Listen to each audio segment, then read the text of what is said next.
So we know that regulation and co-regulation is super important. But let's have a discussion about how the co-regulation actually changes the templates inside of the child's brain and inside of their physiology. And by the way, inside of yours as well. So, you've likely heard me talk about how when children are born, they have the ability naturally to get dysregulated. And what's more challenging for them is the ability to regulate their autonomic nervous system. And you've also likely heard me talk about that that's why they need an external regulator and they need to borrow the nervous system of another individual as their own nervous system is beginning to develop. So, in that whole process, the child is creating templates. So, like, what is a template? A template is really a somatic map, we could call it. It is a particular firing in the brain and a firing in the pattern in the physiology that was really a template for how to respond when there is a certain stimulus or a certain impulse of the system.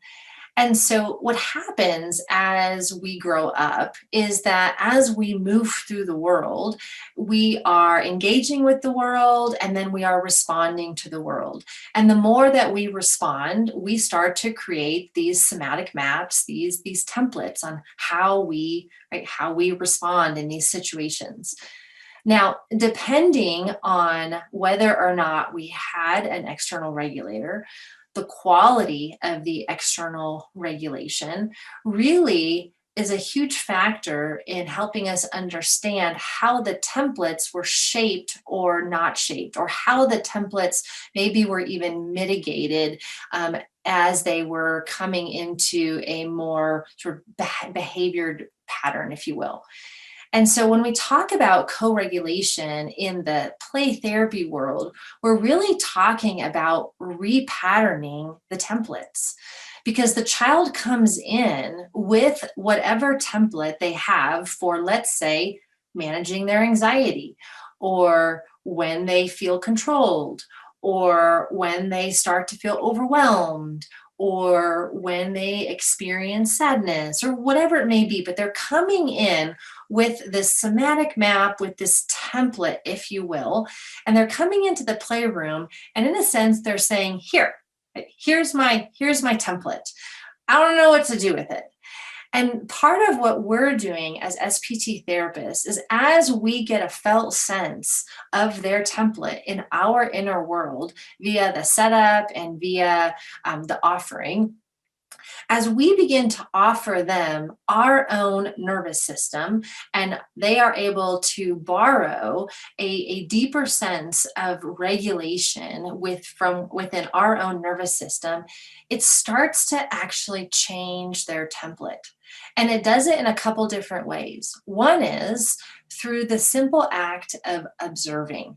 So as the child observes us regulating through whatever that experience of the setup is or that activation is, the child's mirror neuron system is watching us. And what we know is as the child is observing and as they begin to track our template and our pattern, simultaneously, it starts to change the neural firing in the child's brain, which starts to change their template and starts to change their inner wiring. So, one is simply through the act of observing, which is why we really embody and really appreciate and understand that to be able to offer that modeling to a child is really an important part of the process. And even if the child can't see us or can't hear us, or there's some type of impairment of some kind, there are still other ways that their senses are picking up on our template and our own regulation. The other is that we're actually doing what we might call pattern interrupts. So let's say that the child is coming in and their template for dealing with anxiety is this, and they hold their breath like this.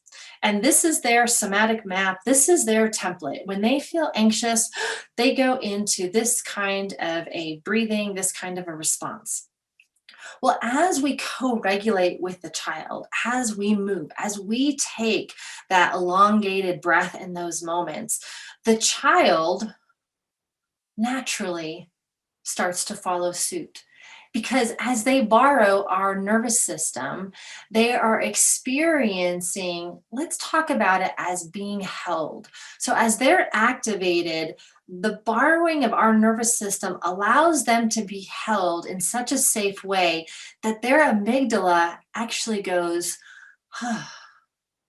which allows for their system to begin to change. It allows for new patterns and new wiring to be able to come forth, which means that the child can start to take a deep breath with you, which means that the child can begin to feel an inner sense of safety that they're borrowing from your nervous system.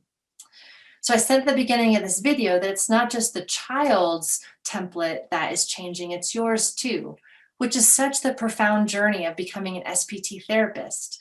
It's why in trainings I talk about we are dedicating our own growth and development, and are dedicating ourselves to be in a process of in service of other.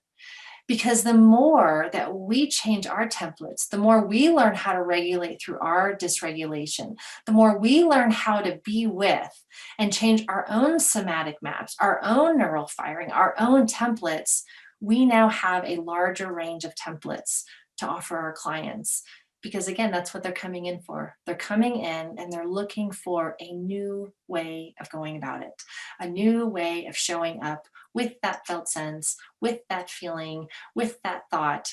And they're looking to us to help provide new templates and new ways of being in relationship with ourselves.